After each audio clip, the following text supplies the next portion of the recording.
चीन का ये वाला इलाका सिंजियांग कहलाता है और सिंजियांग प्रांत में रहते हैं उइगुर मुस्लिम। उइगुर मुस्लिम पर चीन जो है नाजियों से भी बदतर, बहुत ही बुरी हाल में अमानवीय दमन कर रहा है, अत्याचार कर रहा है। लेकिन उसके बाद भी जितने भी ओआईसी के देश हैं, खासकर ओआईसी का मुख्यालय जिद्दा में है, तो ये सब के सब चीनी पैसे के लिए एकदम चुप हैं, कुछ भी नहीं बोलते हैं। एक ज़माना हुआ करता था जब उइगुर साम्राज्य हुआ करता था और ये पूरा मंगोलिया से लेके ये वाला इलाका यहाँ पे हुआ करता था उइगुर साम्राज्य। चंगेज़ खान ने भी उइगुरों की लिपि को अपनाई थी। ये जो उइगुर हैं ये कहीं ना कहीं टर्किश के, तुर्की के रिश्तेदार लगते हैं, इसे पूर्वी तुर्किस्तान कहा जाता था। ये बुद्धिज्म के फॉलोवर हुआ करता थे पहले, उसके बाद ये कन्वर्जन हुआ, ये मुस्लिम बन गए और ये रूढ़िवादी नहीं, थोड़े से शांत मुस्लिम है। रूढ़िवादी तो हैं ही लेकिन थोड़े से शांत मुस्लिम है। वैसा कोई टेररिज्म में इनका अभी बिलीफ नहीं हुआ है, वैसा कुछ हरकत ये अभी किए नहीं है। तो 1227 में चंगेज़ खान की जब मौत होती है तो उसके बाद से ये इसी तरह से ईस्ट तुर्किस्तान के रूप में रहे।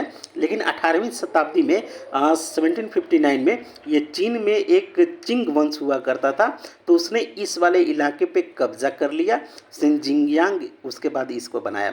फिर चीन में 1911 की क्रांति होती है और यहाँ पे हालत बदतर होने चालू हो जाते हैं। कब्जा कर लिया था। अब यहाँ पे फिर भी उइगुरों ने अपना विरोध प्रदर्शन किया। 1934 से लेकर 44 तक ये सेकेंड ईस्ट तुर्किस्तान रहा। लेकिन 1949 में फिर माओ ने यहाँ पे कब्जा कर लिया और यहाँ पे ढेर सारे कंसंट्रेशन कैंप बना दिए जिसमें 20 लाख लोग आज रहते हैं। यहाँ पे उइगुर को री एजुकेट किया जा रहा है, एक प्रकार से गुलाम बनाया जा रहा है कि दाढ़ी मत बनाओ, मस्जिद तोड़ दिए जाते हैं और साथ ही साथ क्या बोलते हैं कि जबरन नसबंदी करा दी जाती है, गर्भपात कराया जाता है ताकि इनका उइगुर का पॉपुलेशन कंट्रोल में रहे। कुरान के साथ जो बदतर हालत करते हैं वो कहा नहीं जा सकता है। अब यहाँ पे देखेंगे कि चीन की पूरी आबादी में मात्र 1.5% रह गए हैं उइगुर मुस्लिम। चीन कहीं ना कहीं अपने देश में अलगाववादी घटनाओं को रोकना चाहता है, इसलिए इतनी कड़क नीति इसने बनाई है। देखिए ये जो सिंजियांग का इलाका है ये प्राकृतिक संसाधन से पूरा संपन्न इलाका है। इसकी 7 देशों से सीमा लगती है। यहाँ देखिए मंगोलिया है, रूस है, कजाकिस्तान है, किर्गिस्तान है, यहाँ पे तजिकिस्तान है, ये थोड़ा सा वाखान बॉर्डर से अफ़गानिस्तान से भी जुड़ा हुआ है, ये पाकिस्तान है, इधर भारत है, इधर लद्दाख है। तो इन सभी देशों से भी ये यहाँ पे कहीं ना कहीं जुड़ा हुआ है। देखिए चीन क्या सोच रहा है कि अगर यहाँ अलगाववादी घटनाएं होने लगी और इसी तरह से अगर सिंजियांग अलग हो जाए तो भारत और सिंजियांग का रिश्ता हो जाएगा।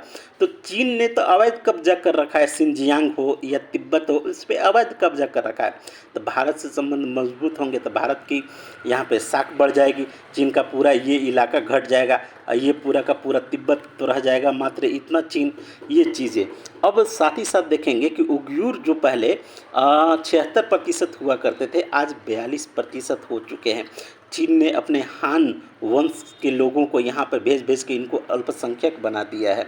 तो खैर यहाँ पे सऊदी अरब ने क्या कहा है वो देखने वाली बात है। सऊदी अरब कहता है कि चीन अपने नेशनल सिक्योरिटी के लिए कुछ भी करे, उससे उसको मतलब नहीं है। चीन के ये आंतरिक मामला मानता है, उसके लिए ला इलाहा इल्लल्लाह तेरा मेरा रिश्ता क्या कोई मतलब नहीं है। और जितने नन मुस्लिम देश है, ठीक ना, वही इसका आवाज़ उठाते हैं। नन मुस्लिम लोग ही उइगुरों पे आवाज़ उठाते हैं। ये पाकिस्तान वाले भी नहीं उठाते, इधर सऊदी वाले भी नहीं उठाते। ये हाल हो गया है उइगुरों का। अगर हम कहें चीन की तुलना हिटलर से करके देखें तो हिटलर कम लगेगा। चीन यहाँ पे नाजियों को भी उइगुरों के दमन करने में पीछे छोड़ दिया है।